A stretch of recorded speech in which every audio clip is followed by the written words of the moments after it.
చాలా కొంతమంది కాల్ చేసి ఆర్డర్ చేసినప్పుడు మేడం మీరు ట్రస్ట్ అయినా అని అడుగుతున్నారు.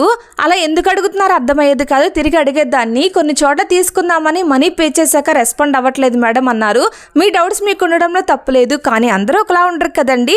ఒకరు చేయడం వల్ల అందరూ ట్రస్ట్ అయినా అని అడగాల్సి వస్తుందన్నమాట.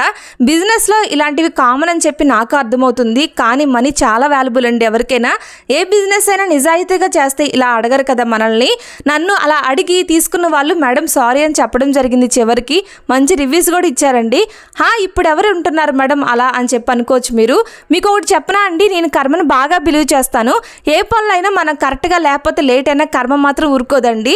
ఒకరి దగ్గర చీట్ చేయొచ్చు, బట్ ఆ మనీ ఎక్కడో దగ్గర డబుల్ ఖర్చు అయిపోయి వృధాగా పోతుందన్నమాట. ఎవరు తప్పుగా అనుకోకండి. కొన్ని విషయాలు మీతో చెప్పుకోకపోతే ఎలాగ చెప్పండి.